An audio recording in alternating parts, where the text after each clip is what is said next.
everybody? This is Just Fresh. And this is Mati Bush. Welcome to episode 18, baby! We in here. Jabroni Bros Wrestling Podcast. We are back with another episode for y'all. Bush, how are you doing, my brother? I am doing great, man. I can't complain at all. It's been a fun weekend. A fun Memorial Day weekend, my man. Yeah. Shout out to all the troops. Yeah, man. Yo, shout out to Cody Rhodes. The real American holding down for this weekend. You know, taking down the governor. I heard a lot about his outfit, actually. Yeah, man.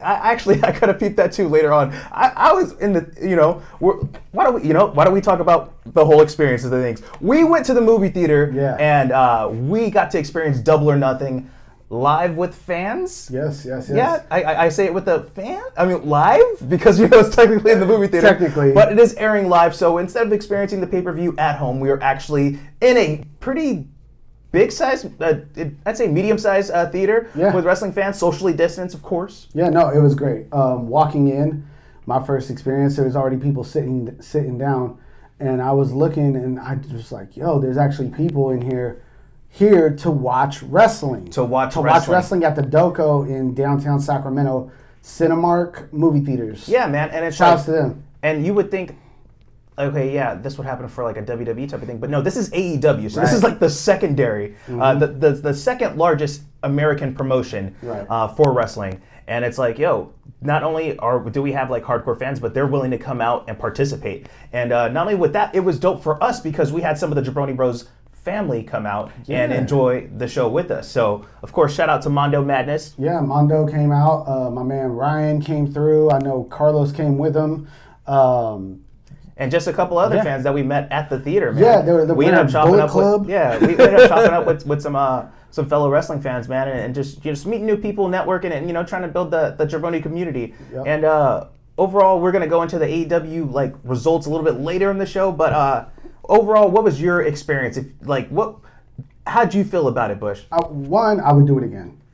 I would definitely do it again. Can't wait for the next pay-per-view at the movie theater. Two, the beers were very reasonable priced. I had two margaritas. That was $8.50. That was cool. So I messed up because I was dead tired from the night before. I had a wedding. And I ended up eating before I went to the show, so I ended up wasting a cool $10 on some hot dogs. They was terrible, and just grabbed a beer and shit, But it was that's one of those things where when I'm there for the experience, I don't really mind spending a little bit of money, but they need to definitely step up the food options. See, I had some chicken strips. Those were pretty damn good.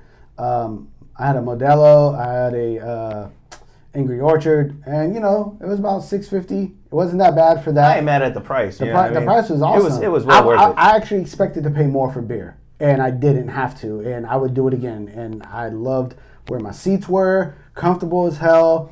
We had a whole row basically to ourselves if we wanted it that straight way. Up. Shout out to Row C. Yeah, Row C was it. We had it lit. And the seats reclined back and everything. It was beautiful, man. And there was no glitches or anything happening during the pay-per-view. No drama. Everybody was just positive and stuff. You know, it was a really good time. You got real reactions. Yeah, and that was dope. And I really wish that WWE would do this. That way, we can build more and more of the Sacramento wrestling community for sure. But overall, I would love to go back. I can't wait for the next one, and hopefully this becomes a more regular thing moving forward. What would be dope, too, is if they had, an AEW representative there to sell merchandise. Right? I was thinking about that, too. And, hell, I think we should just start selling our merchandise when we go to shows like that. I don't see why not. If they, if we contact them and let them know that we're going to set up a table for this, I'm pretty sure they would be okay with that because we're bringing our own shit in, we're doing our own thing, and we bought our space. Right? You know what I mean? Maybe have our own little VIP lounge. What do you say? You know what I mean? We can do something like that. It'd be like APA. Got to knock on the door and then walk in, even though you can walk around. I had a great time, man. I want to do it again. The time went by pretty fast, actually. Walking out the theater, I was like, "Oh shit, it's dark now." Yeah, and we got there early, but they told us to be there at 4 o'clock, but that was really like the pre-show, really more than anything. But you got there super early, so you were even there longer. Yeah, I saw all the promos basically before that. But now that I know, now we know. Yeah, like I don't have to be there for another like 15, 20 minutes, and then everything's fine. Yeah, so more time to pregame, get your DoorDash and all that stuff. Yeah, could have went to Yard House. Right, we could have like really turned up for a minute, but it's all good. But why don't we get into some of the news and rumors for this week, man? News and rumors. We heard this is a very strong rumor, not confirmed yet, of course, but Cardi B. Yeah.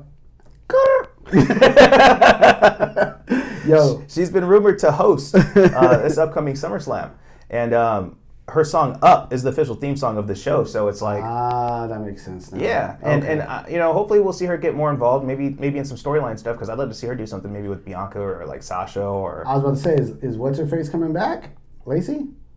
Or no? Oh my gosh, Lacey! No, she's pregnant. It's too soon, huh? That's probably why she's coming, just because she knows Lacey ain't gonna be there, and it's like I'm only gonna do this if she ain't gonna be there. She ain't gonna be there. Yeah. She ain't supporting her ass. Because I thought Cardi was gonna be at WrestleMania. It was Bad Bunny who actually did a great job, and he got some props recently during his segment at the shop with Jay-Z. He got props. He got props all around. Yo, shout out Bad Bunny, man. But yeah, Cardi B, man. Cracking one open one time. Yeah. I can't wait for SummerSlam, dude. I really hope it's in Vegas. I know they're thinking about other spots and other locations due to the Pacquiao fight. But I'm trying to set up something for that weekend. So. No, totally, man. So it was originally supposed to be on August 22nd, which was a Sunday, and I think we reported that on last week's episode. But now WWE is talking about moving it to actually Saturday, so August the 21st. So that would be going literally head-to-head with the Pacquiao and Errol Spence fight. And which kind of sucks, but at the same time, I'm not really mad at it because I'm more of a wrestling fan than I'm a boxing fan. So, of course, if I have to choose, we do a wrestling podcast, not a boxing podcast, obviously. Right. So I'm totally down for it, and I want to check out the Allegiant Stadium. The last time that I went to Vegas for a wrestling show was the Money in the Bank, where Dean Ambrose won. I want to say that was in 2000. It was June 2016, and at the T-Mobile Stadium, and the T-Mobile Arena, and it's cool. It's pretty comparable to Golden One. It's very comparable to Golden One because it's kind of the same. Very new age, very techy. It looks the same kind of view. See, they could do that. They could do that. Yeah, but that's I think 17,000 or so. So I'm okay with that, and plus it's on the Strip, so it's like bam right there. Right. Like you can't really lose on that. No. But at the same time, if it's WWE, I think the Pacquiao fight's at the MGM, and that's on the Strip as well. So like that. And see, I thought the Pacquiao fight was going to be at Allegiant.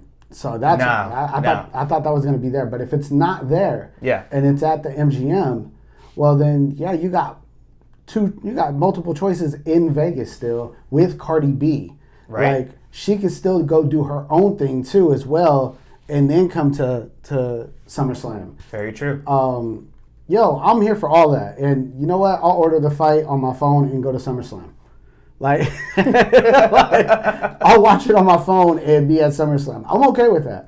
Or man, I'll just wait for the Twitter clips. You know what I mean? You can be in the crowd and be like, oh, I saw it on Instagram. You know what I mean? Like, whatever. But yeah, some other rumored locations. They were talking about doing it at the Hard Rock Stadium in Miami, at the SoFi Stadium in Inglewood, which is supposed to be, that's where WrestleMania is going to be, at the NRG Stadium in Houston, Texas, MetLife Stadium in New Jersey, or the Nissan Stadium in Nashville, Tennessee. But all signs are pretty much leading towards Allegiant Stadium. And I hope so. I hope it stays in Vegas, man. Now, there's been a lot of rumors going around in regards to John Cena and his return. And he was in a little bit of hot water in regards to, I guess, some of the words that he said in regards to Taiwan. Yeah. Or when he was doing his promotion for Fast and Furious. Mm-hmm. And he had to do a public apology to China. And that shit was a little weird. Yeah. Got a little weird. But, whatever. We're wrestling fans. We're not really here to talk about the politics of shit. But I just didn't know. I didn't even know the politics of Taiwan. I didn't really China. know. I had no idea about it. So it kind of went over my head. And, much respect to our people out there. We don't want to say anything disrespectful. So right. I was like, oh, what is this all about? Yeah, my bad. Apparently he got in some hot water over the shit. But the real news is that Cena may be returning for SummerSlam or around Money in the Bank. And potentially having that John Cena versus Roman Reigns #2. I would like to see Cena versus Edge again. Again? Just cause like on some like throwback shit. Cena versus Roman, of course, that's great. Brock has to be around there. Yo, he's like Cena versus Edge again. I'll see it again. Some tough chicken versus some apologies. I'm down for that. This man gonna make me spit on my Red Bull. I'm down for that. No, man, but I think it's dope just to the idea of this version of Roman Reigns being the tribal chief, being the head of the table, going against John Cena, who, last time they did this match, it was very rushed. It was like, hey, this is on a B-level pay-per-view. This is not at a WrestleMania where it could have been. So for them to have an opportunity to do something like this, like I'm really excited for it. And hopefully Cena can stick around for a little bit. It'll be good because now Roman's way more seasoned on this microphone. And it's with live fans. That does make a huge difference. Huge difference. So. And those two are like the kings with that stuff. So it's like, I'm excited for this, and yeah. Yeah, bring it back. Let's see it. I'm not gonna say no to it. You know what I mean? Like, no. But again, I'll still watch Edge. I don't care. Yeah, I mean, I love Edge too, but I think that what would they do with Edge? Because he's been talking about coming back for around SummerSlam, but what could you see him doing? I mean, there's been rumors of Brock maybe coming back too.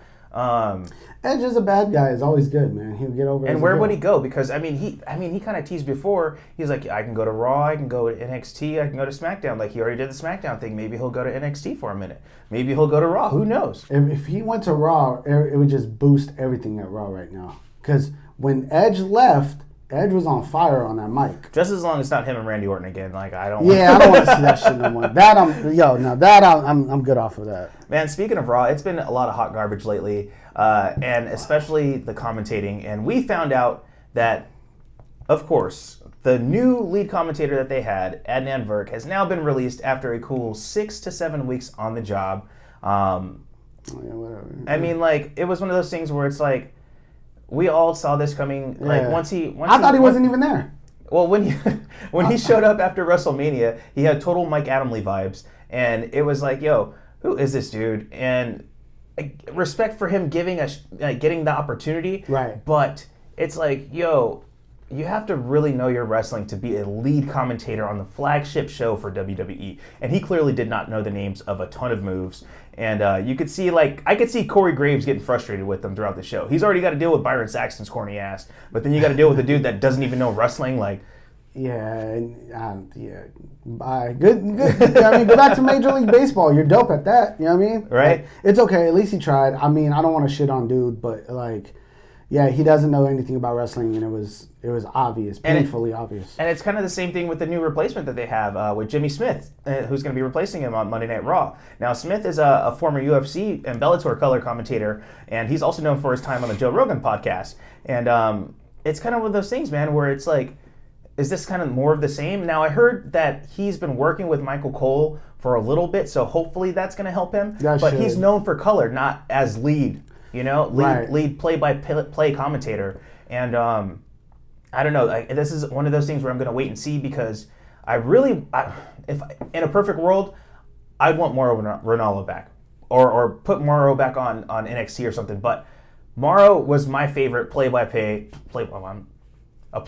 commentator, and he's the only one that really has that real energy.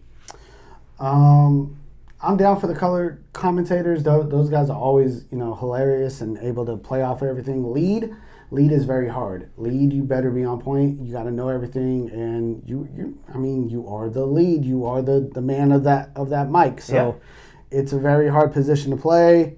And good luck. Did you hear about the other people that were released this week? There's a lot of employees. Yes. A lot of employees that were gone that you don't see on camera. Yeah. And with the most notable ones being Tom Phillips. So the former lead commentator on Raw, he's gone now. They delegated him over to 205 Live. And man, RIP to the career of Tom Phillips. You was that dude. I actually really liked him.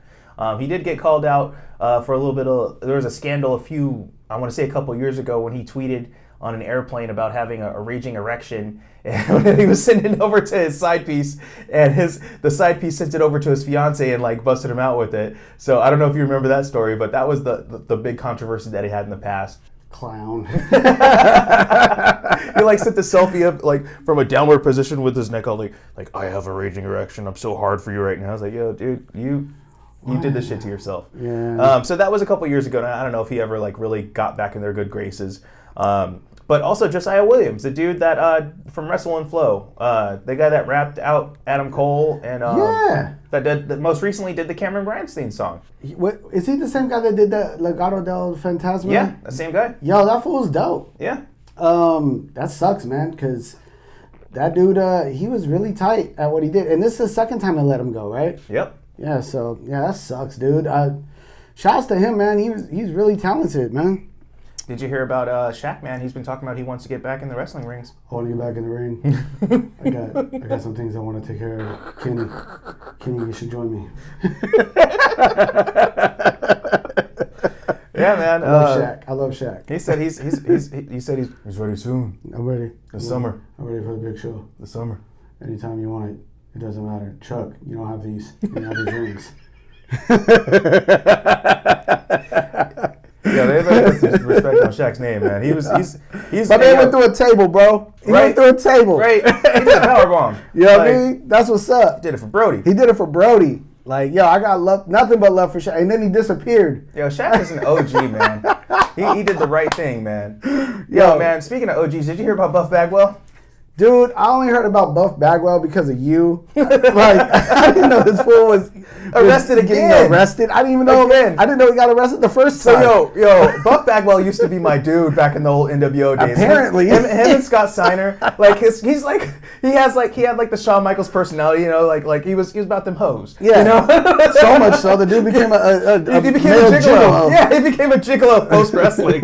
But apparently, you know, life has not been very kind to him. He's living the gimmick. Yeah, man, fully living the gimmick. But on May 22nd, man, he got arrested for giving a false name, address, and birth date to a law enforcement officer, man. Okay. The police report that also states that he was booked for speeding, failure to yield when entering an intersection, hit and run, following too closely, reckless driving, driving within a gore or median or emergency lane, driving on the wrong side of the highway, and an open container violation. That boy, just go all out. Like, yo, if you're gonna fuck up, you might as well fuck fully up, right?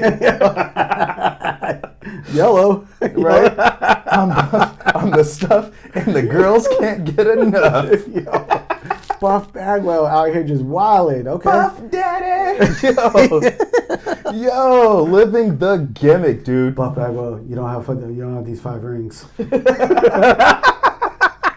don't have these 4 rings, Buff.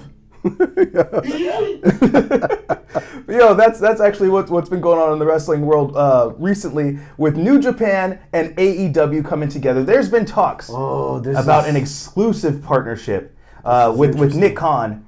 Who's been spearheading these talks between the WWE side.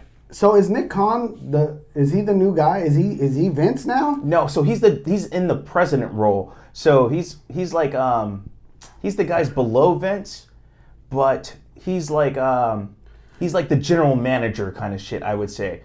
Like the guy that you or like the DM, to put it in like retail. No. For those that worked like, I used to work at Hollywood Video, bro, and we knew like if the general manager used to come around, like it wasn't cool, but if the DM came around, the district manager, that's when you know, get on your shit. Right. So.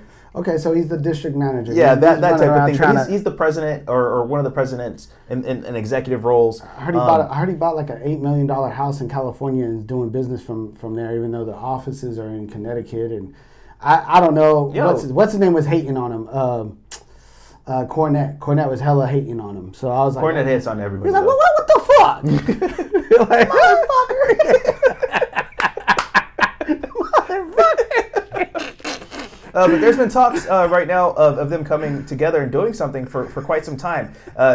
Dave Meltzer stated that this has been going back to maybe like March or April, but there's no no word on where this actually stands right now. But Tony Khan, the real Khan, the real Khan, he fired back after news broke about WWE and New Japan's relationship. Tony Khan went on a promo. And he cut a promo, on Twitter, and he pointed out that how Nick Khan said he's been in talks with New Japan for a couple of months, and sarcastically said, well, clearly you've gotten a lot done. I've had Yuji Nagata, Ren Narita, Rocky Romero, Roppongi Vice recently reunited on my show, and he also pointed out how Jon Moxley successfully defended the IWGP US title on his show. Yeah, there's more plans for that. Yeah. So it's like, he's like, man, like there's only room for one con around, and it's not some con man from Connecticut. Woo! Cut that promo. Yo, AEW's been fired, man.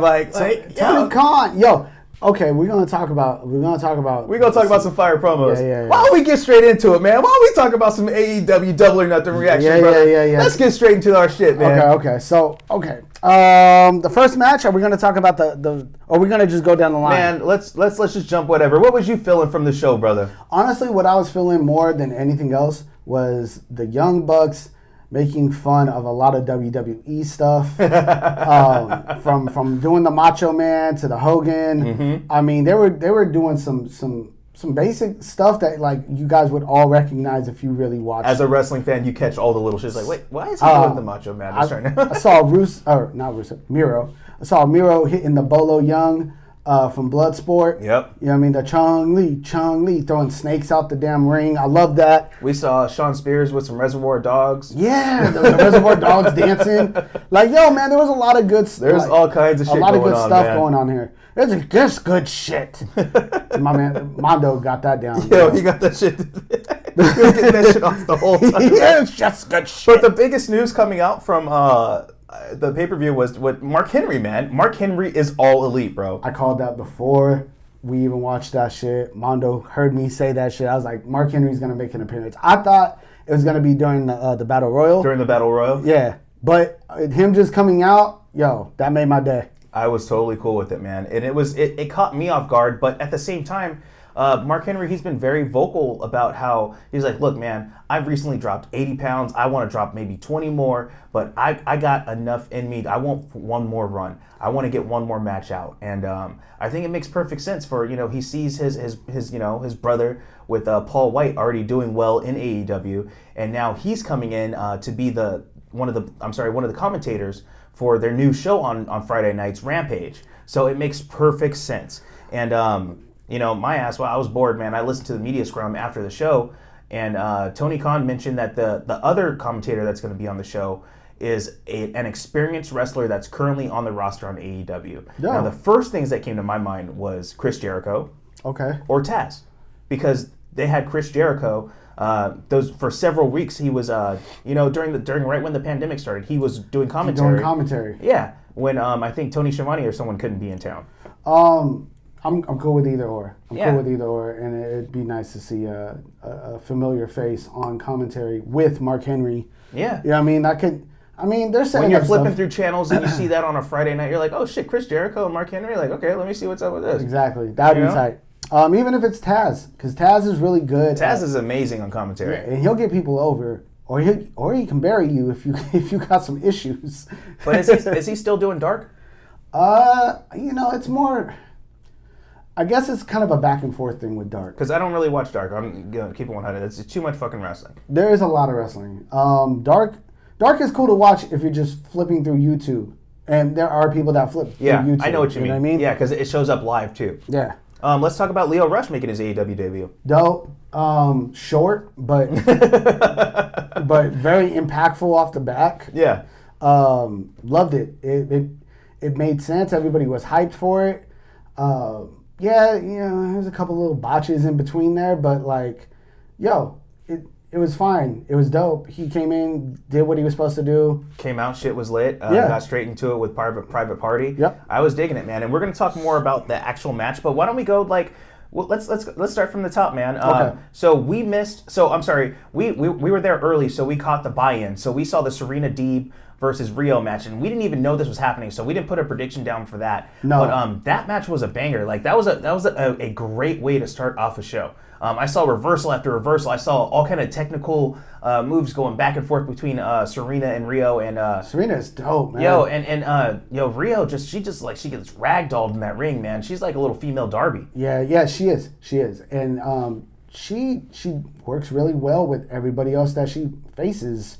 I mean, she's flexible as hell, so you can put her in whatever like type of move you want to do. And Serena knows a million different things going on. So. And that finish, dude, like how she had her in that submission and pulled her so far back, like her head, her foot was touching her head type shit. Yeah, that was a great match, and it was the first match that started off. It was dope, and the crowd was so into it. Yeah. Yeah, crowd was super. Everybody in the theater was super into it. Yeah. I was kind of digging the first official match on the show, the Hangman Adam Page versus Brian Cage match. Yo, how about that entrance from Brian Cage? Brian Cage looked like he beat up a car and wore it. like the Street Fighter bonus round. Yeah. He beat up that Lexus and put that shit on and came to the ring with it. Yeah, he made that shit like homeboy from Captain in the Winter the Winter Soldier. The Winter Soldier. Yeah, when the fake Captain America when he made his own shield. That was Brian Cage. That was Brian Cage. It was a good match. They were trading finishers off. Yeah, that was really tight. Brian Cage is way more athletic than people realize. Yeah, way more athletic. He's a machine. He really is, man. That dude is no joke. I had him winning. Obviously, I lost. Oh yeah, I forgot about that. We had our predictions on the last show. Bush had Cage on that one. I had Hangman Page. So yeah, your boy got 1 point on that. Yeah. But overall, the match, I thought it was a good way to start off the show. I was impressed with pretty much like the way he lost was really good. They threw each other's finishers. Like that was really dope. I see a bright future for Cage once he turns more face. He needs to kind of get away from Team Taz, and we kind of saw a little bit of that. Yeah. Does he drop the belt? Does he drop the FTW belt? Yeah. Yeah, he should just get rid of that shit. It's not helping at all. No, it's not. It's not getting him over. But one thing that I really noticed was that now that we have live fans, which was a big part of this pay-per-view, big part of the show was seeing the live fans in attendance. Hangman Page, super over. Oh yeah, for sure. He needed that. He needed that more than anyone because he was super over pre-pandemic. And he did great. He showed up. They both did. They both did amazing. I'd watch that again. You know what I mean? I would watch that match again. Let's talk about the Jon Moxley, Eddie Kingston, Young Bucks match. Them coming out to Wild Thing. Shit was lit. This fool threw a damn chair into the crowd by accident. Dropped the shoes. He was Jon Moxley was too lit, bro. Like he was too hyped. He got white man rage. You heard that? Wild Thing. This is fucking Memorial Day weekend. Yo, I'm doing this for my dead homies. I'm doing this. Let's do this. Throw a chair. Yo, he dropped the Dior's. Yeah, he dropped the Dior's, man. It was a good match. I had fun just talking through it, even. When we were just talking about Eddie Kingston. We were talking about, Eddie Kingston, man. Like, he just needs to wear regular gear. He desperately needs to change out of that singlet. That fit is not for him. No. He is built like me and Bush. Yeah. I mean? Like, brother, wear street clothes when you wrestle because you look like a third generation cab driver, my man. Yeah, man. Like, it's just not looking good for you, my guy. Are you headed uptown or midtown? Where are you going? Downtown or uptown? He had them gloves on, man, looking like he could change out a tire real quick. Yeah, like I was like, this dude. All right, well, the pair is gonna cost you. We'll throw the alignment in for free, but make sure you tip me well. How about Great match. Yeah, the Young Bucks, man. Like this is one of those things we forgot to predict before the show, so we kind of just called it on there. I predicted Moxley and Kingston just because they have so much momentum right now on the show. Bush went with the Young Bucks. Yeah. Clearly the Young Bucks retained. Yeah. But there was a couple of really dope moments we forgot to mention. How about the Dior Doomsday device, man, or the Dior Days device? Dior Days. What did Ryan call it? Yeah, I thought it was the Dior Doomsday device. Yeah, some shit like that. That shit was funny as hell. Yo, that shit was fire, man. What else do we want to get into? What else was a good match? Or what happened after that? Was it the Casino Battle Royal? I believe it was. Yeah. Let's go with the Casino Battle Royal. Okay, we had a ton of entrants in this thing, and but starting it off, man, they started off with some fire. Our boy Max Caster from The Acclaimed came out, cut that fire promo. That fire. He said, "Christian, you used to have an edge." That was Christian, like used to be cool, but now you lost your edge. Christian, they panted Christian in the ring, and he's like, what is it? What is it? Who is that? What is that? He got on. He said Dustin Rhodes. He's talking about I can't even remember what the exact line was. He didn't say anything about Powerhouse Hobbs. Oh, he knew better. EPA. He didn't want no problems there. Hold it down. He told that fool, he said, you're so ugly, you need to paint the other side of your face. Yes, that's what he said.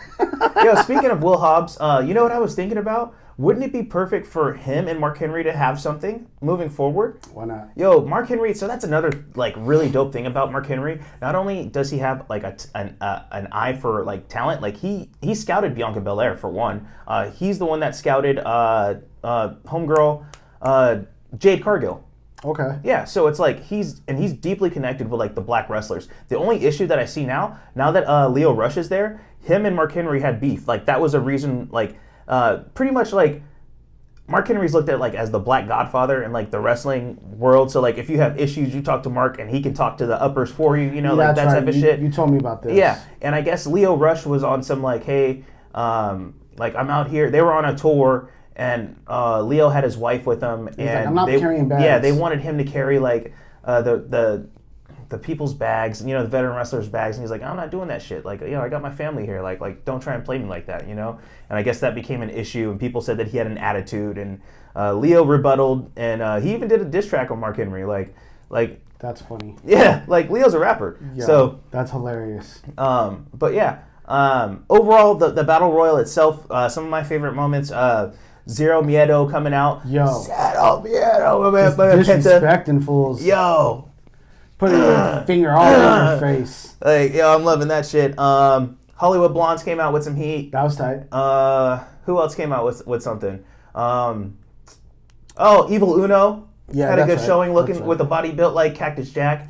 That's right. Right. I mean, it was good. I had Christian. I didn't even think about Jungle Boy. Jungle Boy came out and was instantly over. Like it was over. He was so over. And then as soon as you heard that theme song, we knew though. Yeah, it was like because not only was the crowd over, in the theater it was over too. Yeah, in the movie theater. The movie theater, that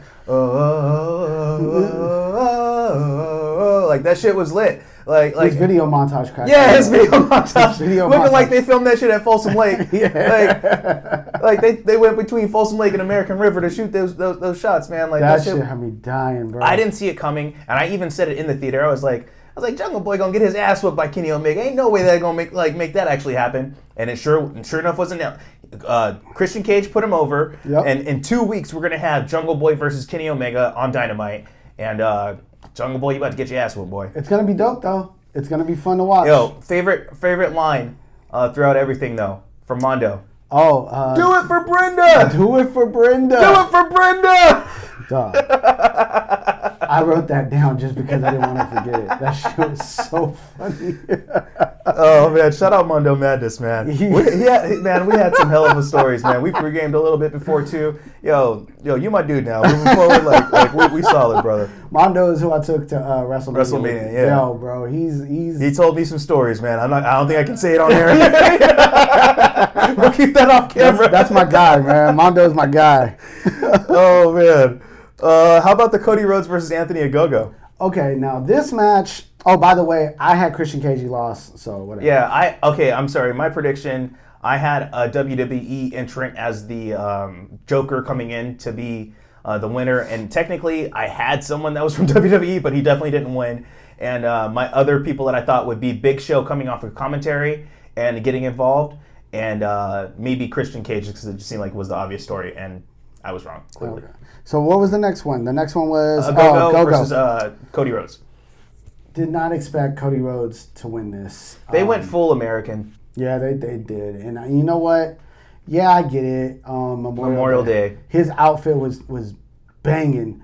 That shit was so clean. That shit like was I said tight. it myself, yo. If I had abs like that, I probably wouldn't wear like a shirt ever. Nah, that outfit was. But yo, classic. someone on Twitter posted something where it was Cody's outfit and then Homelander from The Boys. Yeah. And it said, "I see no difference. It's the same thing."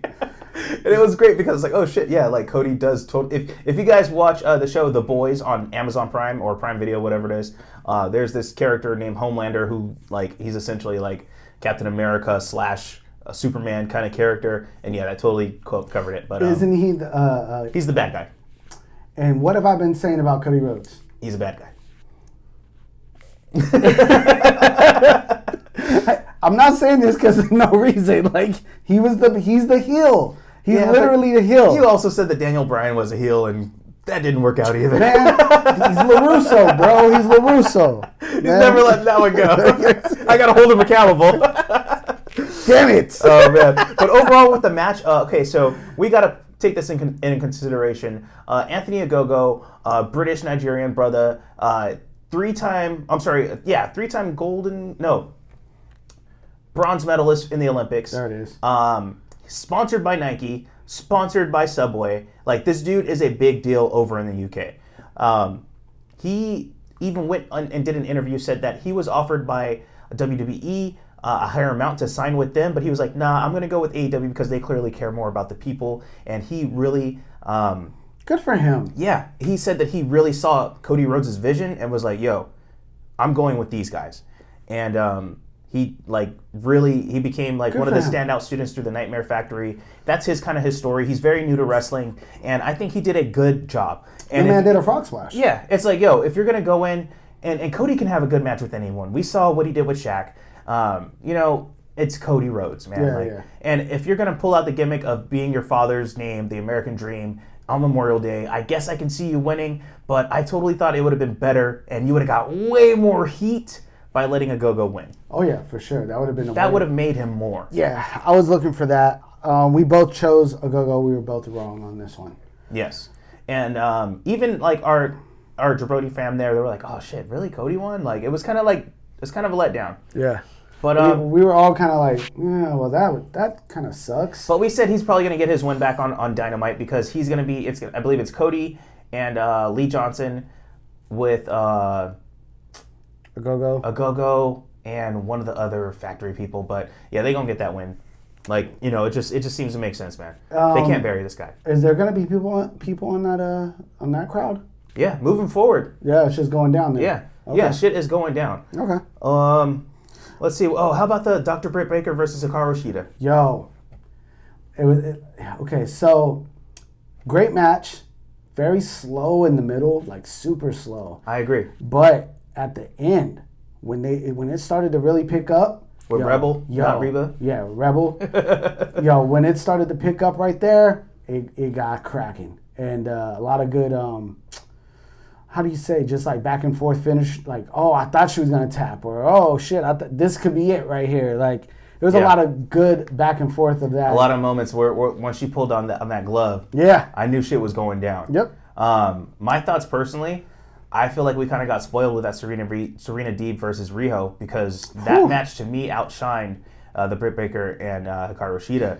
And I would have liked to see the Britt Baker match start off the whole thing. I'm not mad at Brian Cage. Yeah, honestly, well, because any other way, because I'm like, what other women on the roster could they have done? But like, I mean, that's kind of like or Thunder Rosa could have done something. That would have been dope. I mean, even if they did, but women starting off AEW that's technically what they did with the kickoff show, and that shit had me too lit. No, that's what I mean. But like, keep it going. Yeah, like, bring another one in. Yeah, you know what I mean, like bring another title in because this is So you're saying like 2 back to back, or even like, or they could have switched up the order and done something else on the buy-in or something. Something like that. Okay, because you keep them going. I think I would have been fine with that. That Rio shit, it was too fire. So then when I seen this, I kind of had like more expectations. So I kind of personally let myself down. But Britt Baker, you are super over, and like everybody that watches wrestling, like everybody that was in the theater, everybody was like, it was a standing ovation type shit. People were clapping. People were going crazy for it. I was like happy for it, but I was more happy about what Hikaru Shida was wearing, man, because them tights, brother, them shits was looking all right. That a was girl. looking all right. That a girl. Yeah, man. It was a great match, great showing. How about we talk about that Darby Allin and Sting versus Ethan Page and Scorpio Sky, though? Better than I expected. Yeah? Way better than I expected. Yo, Sting was getting down. Sting was being Sting, man, and it turned out really well. Good for Scorpio. Scorpio Sky looked great by letting, basically, like, getting Sting over, because that, like, You think he got him over? I think what it was is that Scorpio Sky is such a fan of Sting that he got to wrestle Sting, and he wasn't, you know what I mean, like, he would help him out, like, yeah. You know what I mean, I think it kind of helped him out. Okay, so yeah. Okay, so I definitely know what you mean with that. I don't mean like he Sting. He kind of like oversold his presence, because even like the whole thing at the beginning when Sting was like hiding behind, he thought that he took out Sting. Yeah. And then Scorpio Sky was walking away, and then like he realized that Sting was behind him. He was like, oh shit, it's Sting. You know, like he really sold the factor like, yo, this is the legend here.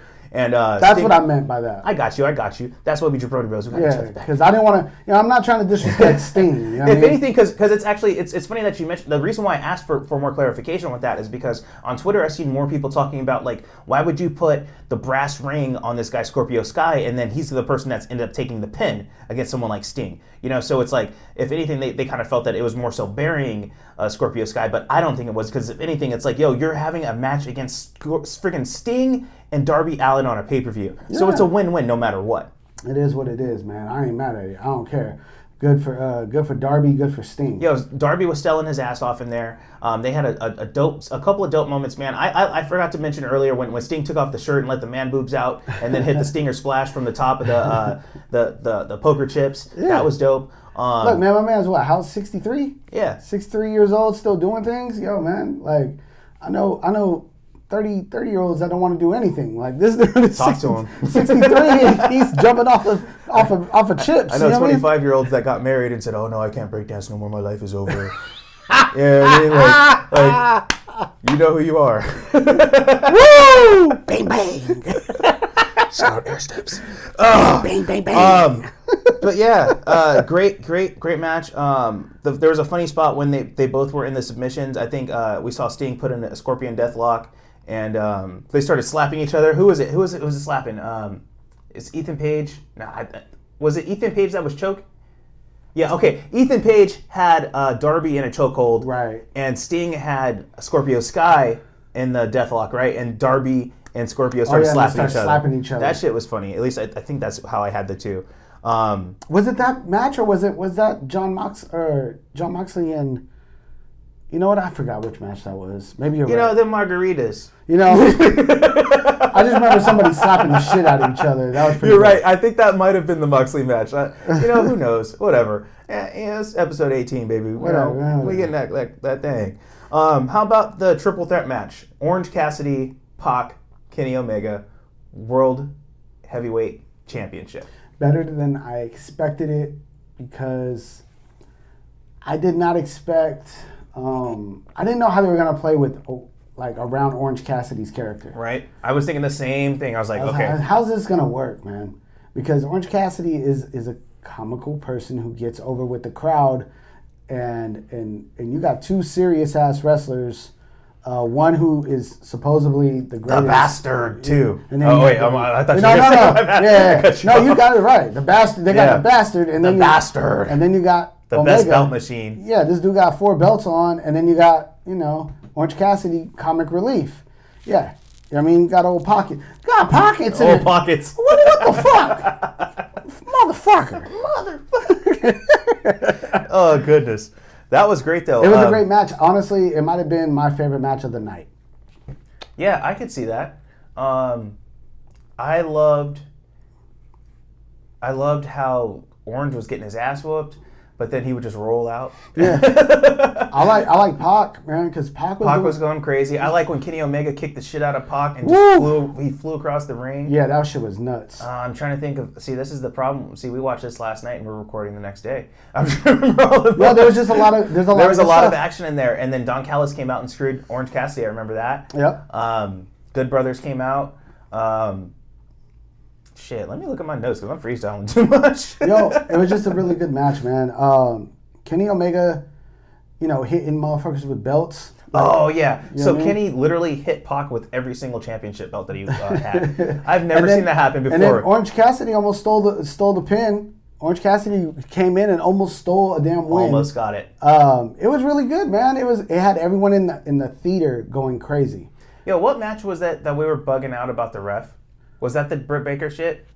Yes. Yo, that was the wackest shit. So that's the one thing that we had to point out about AEW. Their refs have been fucking sucking bad. And I'm talking like the dude. So Rebel pulled out the freak. And I'm sorry, we're backtracking to the Dr. Britt Baker versus Hikaru Shida. I forgot to mention this earlier. Rebel pulled out a freaking crutch and hits Shida like directly in the face, like in front of the ref, and the ref like he's like, oh, he sees it. And this ain't a no DQ match at all. And like, yo, what was that shit? That was so whack. The ref literally saw everything going down, and it was still like.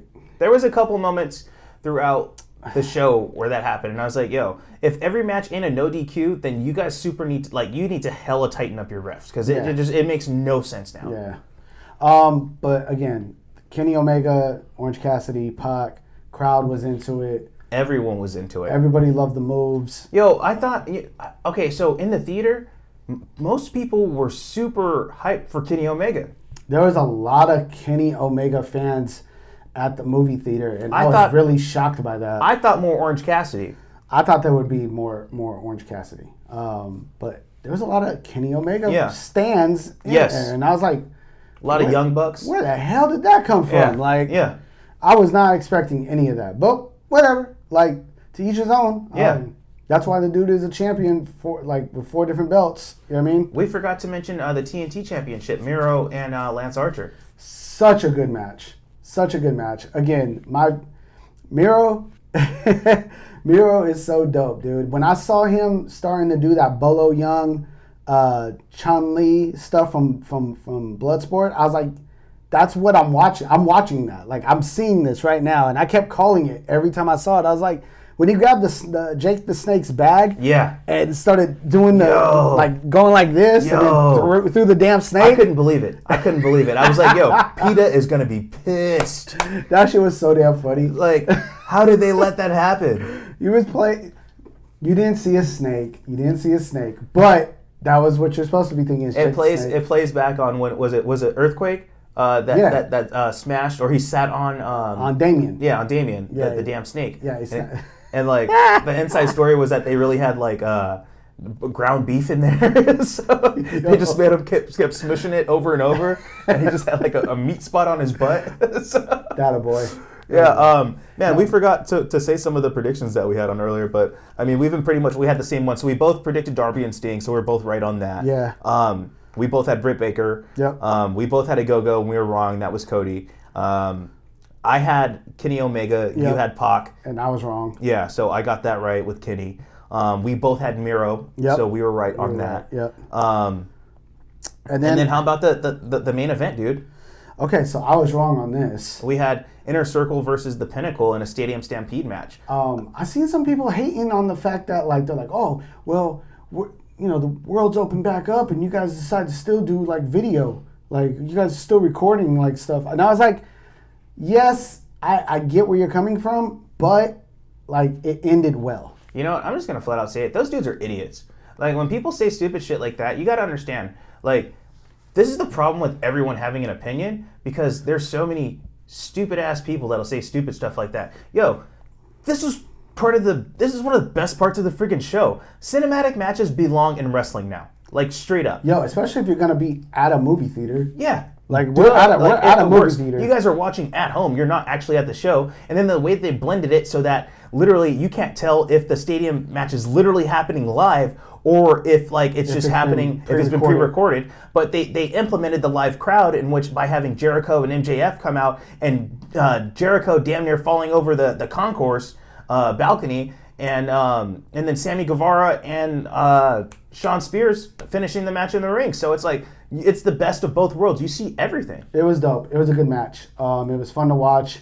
Very entertaining when Jericho and MJF go through, Jacksonville Jaguars in the back with Urban Meyer. Yeah. Yo, that shit was good. Yo, how about the entrance though with MJF coming out in a limo, and then the inner circle coming down from not from the rafters, but they damn near taking like a zip line and jumping out. I was scared, dude. I thought we were about to have an Owen Hart moment for a minute. Yeah, because shit was very scary with how he jumped down. Yeah, it didn't look cool. It didn't look cool at all. From the scoreboard, that's where they did. Like, I was like, they rappelled down. I was like, what is the purpose of this? Like, I get it, you're trying to be cool, very dangerous, and with AEW's records with stunts and like the magic department, they've been fucking up a lot lately. Don't do that again, please. Yeah, please don't do that, because leave that shit up to Darby Allin. Darby likes shit like that. You know what I mean? Darby would jump backwards. He'd do a coffin drop off the scoreboard. Yeah, he's all for that shit. Leave it up to Darby. Y'all don't be doing that shit. Other great moments in that match: Santana Ortiz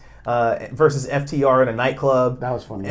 Them taking a shot before they actually get down in the brawl. Yeah. And Conan ended up being the DJ. Fucking hilarious. What's up with Tony Blanchard, man? Tony Blanchard tried to come in and cheat, and Conan was like, nah, bro. Like, not tonight. Tony Blanchard. For LAX. And he has his rag all tied to his side. I was like, well, yo, what nightclub they in? They have faces? Yeah. There was that Badlands, bro. Yeah, Badlands. What you do? Yo, because, they had like the Warriors come out and play look. Yeah. And then you got these guys that look like they came out of a country bar or something like that. I didn't know what was I didn't know. on. Yeah, they was fighting in cowboy boots. It just wasn't for me. Yeah, that was. I mean, respect if that's you, but it ain't me. I don't get down. I throw on some Air Force Ones when I have to get down. The chairman was sitting in with a bunch of chairs. Yeah, on some West Side Story shit. I was like, what is going on here? That was kind of cool. Sammy Guevara gets locked up, but then spontaneously there is a bolt cutter right there. The same bolt cutter that Sean Spears threw earlier across the ring, threw across the stage. Not the stage, I'm sorry, but the area. It's like, how did they just magically get there? It is what it is, man. Yeah. It is what it is. Wardlow taking power bombs. That was interesting. Or wait, no, it was Hager. No. Wardlow took the power bomb. I'm right. Yeah. Into those after the crate. Yeah. Things. That was cool. Yeah. Sammy Guevara with the cart. Sammy Guevara got his payback with the cart. He chased down Sean Spears. Yep. And then he pinned him. He almost ate Sean Spears ate a chair shot, and then my man did the 630 better than Ricochet and won the match. Woo. I said it. Yeah, Ricochet, he ain't been winning, and he got that damn lisp. So, you know what I mean? It is what it is. Sammy Guevara's on top right now. Tweet me that, Ricochet. And if you really know, my kids, both my boys got Ricochet shirts, but if this nigga need to do something on the show, because this just ain't really working out right now. He ain't doing what Sammy doing. Not at all. Not ending pay-per-views. No. Last time he was on a big pay-per-view, he was getting ended by Brock Lesnar in Kofi fashion. Oof. God, yeah, that's terrible. Damn. So, yeah, man, what'd you think overall of the pay-per-view, though? Out of a 10? We don't even got to give it a number or nothing, but overall, compared to other pay-per-views, or what would you say the experience if you're gonna do pay-per-view for pay-per-view, and I got to do Backlash, WrestleMania Backlash versus this versus Double or Nothing. Yeah, Double or Nothing murders everything. It was an all-around great freaking show. Yeah. This is everything. So we were complaining about, this is what Revolution could have been if they would have ended it with the Big Bang. This is AEW doing it right. And this was I talk shit when you do bad, but when you do shit right, I give you props. So this was... Yeah, I mean, that was a great show. I'm so glad that we experienced it with other fans in the theater. I'm so glad we didn't just sit at the house, even though we could have made it fun with that too. But this was, from top to bottom, fantastic show. If I had to give it a 1 out of 10, I'd give it a 10. It was that damn good. See, and I was skeptical. I was going to give it a 9. Only because there was a couple of things, literally 2 things that And what would those be? Ogogo not getting over. Okay. For Cody Rhodes doing that, and America. The Britt Baker match just being kind of in the middle. Okay. In the middle. I think that's worth a point deduction if that's something that that's your perspective. That's what you wanted it to be. Maybe if it was moved around differently. Okay. If that was moved around to the beginning of the card, opposed to the middle. I think they could have put that Cody Rhodes in a go-go match as the first match of the night. I would have been happy with that. Yeah, I think that would have been good too. Open up, get it out the way. Yeah. I really enjoyed this. I give it a 9. It's almost perfect. It's kind of hard to like even talk about like the WWE stuff. Like, cause shit, I mean, we're almost at an hour right now, and it's like, do we even really need to go over that stuff? No, Usos are dope. Roman Reigns' Uso story is what's pushing that show along. Raw's trash. What else does there need to be said? I mean, okay. AEW. So Raw was trash, but Raw's trash. We're gonna talk about it, we gotta talk about the Matt Riddle and Xavier Woods, because that shit was fire. That match is. I'll watch it all day long. Shelton Benjamin and Cedric Alexander, they had a cool match. They had a good match. Cedric Alexander talking way too much. Yeah. You are not a promo guy. No. They need to really work on your stuff. I hate Jackson Ryder. I've never been a fan of Jackson Ryder, especially after the BLM shit. Yeah, screw Riker. He got a win over AJ Styles, which is one of my top 5. That's already how I feel. I can't believe But that. Omos coming in that scene that they had when he crept up on Elias, that was magic. So we found out that Alexa Bliss missed Monday Night Raw because of her pet pig, Larry Steve, died. Yeah, the pig died. He's out of here. Yo, he got roasted today. It's Memorial Day, my man. I had a pulled pork sandwich before. I mean, so you know, we putting that Larry Steve pack in the air. You know, as soon as this shit is over, you feel me? I like pulled pork mac and cheese sandwich. That shit is fire. The whole shit with Reggie costing Nia and Shayna the tag team titles. That shit should not have been in the main event. That was the worst way to finish a Monday Night Raw. Shayna's supposed to be fighting Reggie. Woohoo! What are we talking about? The shit is whack. Trash. NXT. NXT. We had some fire on NXT. We saw the whole $1 million face-off with Cameron Grimes. LA Knight. I hate you, but this is good. Yeah, I'm looking forward to this. I think this is gonna be where I think this whole thing was positioned for Cameron Grimes to turn babyface. This is the official turn for him. Let's go. I'm here for it. I'm here for it. LA Knight. Mark Henry had some words for LA Knight on Busted Open this week. He said flat out, "Stop biting the rock. It's too much." He said your voice, your cadence, the way you move, the way you walk. He's like, yo, that's Rocky. This is my boy. I know this stuff. Who said this? Mark Henry. Said this to who? He said this on Busted Open. To who? About LA Knight? LA Knight. Specifically LA Knight. He's like, he's like, you think that one day when you Rocky, he's gonna be happy that you stealing all his stuff?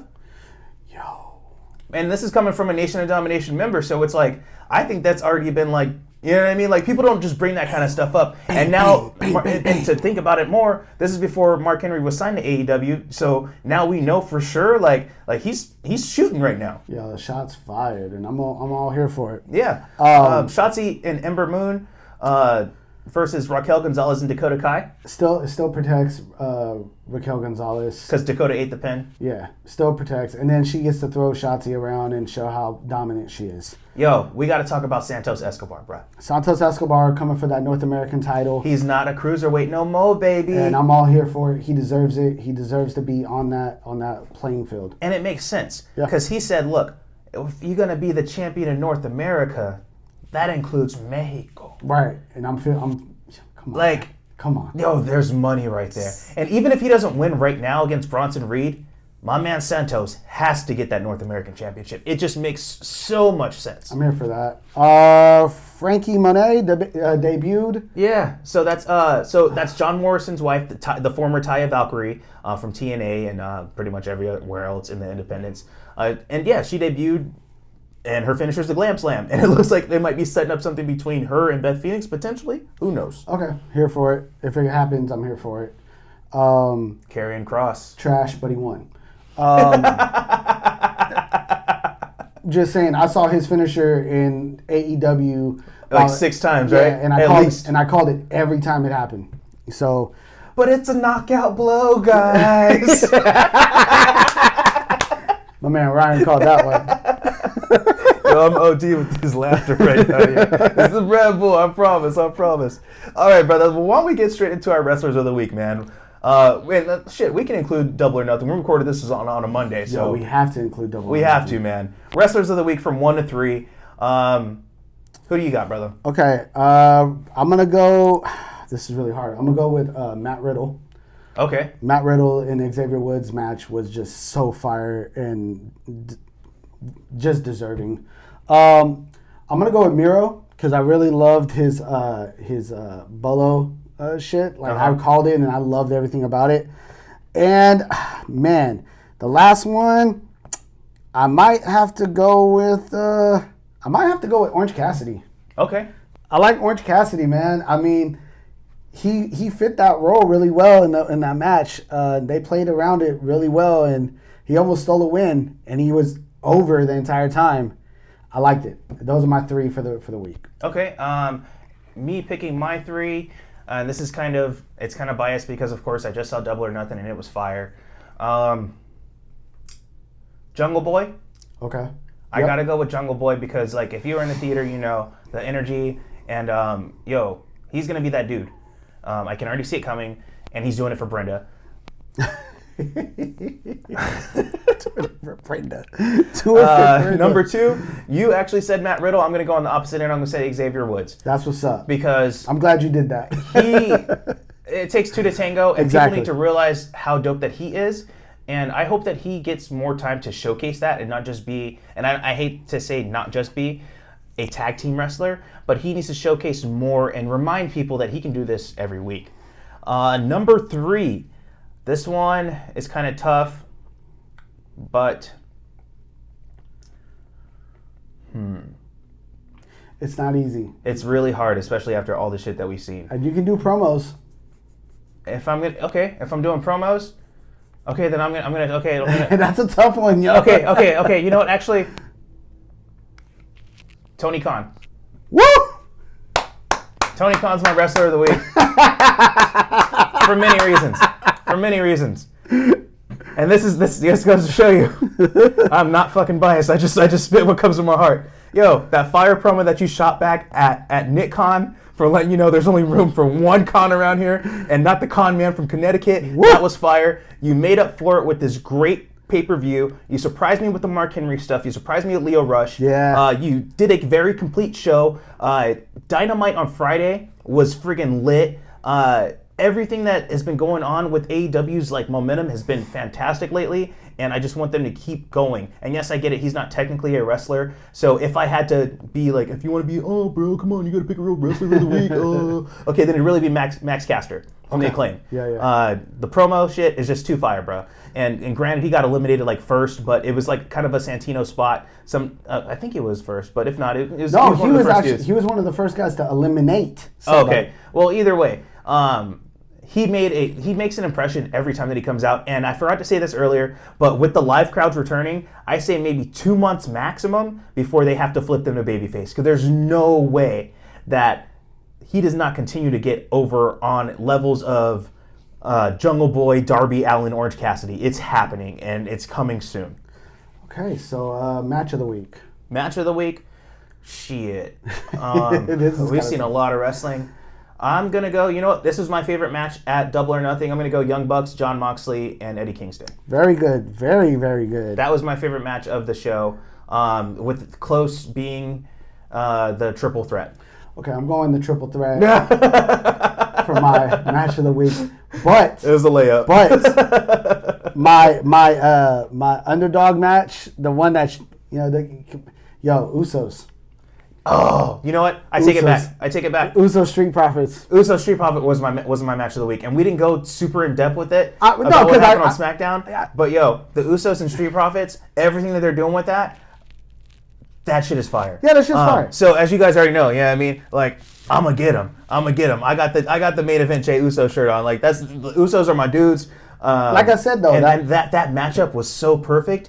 And if they could either continue that or where they're going with the whole thing with Roman. Yes. And like, oh my gosh, this is going to be so good. It's going to be so good. So, I mean, like I said, that's my, if I can't choose, that's a damn good choice, man. And you know what? I can't technically take out on it, but you know what? I'm picking both because this is my podcast. How about that? Shit. How about that? I make the rules around here.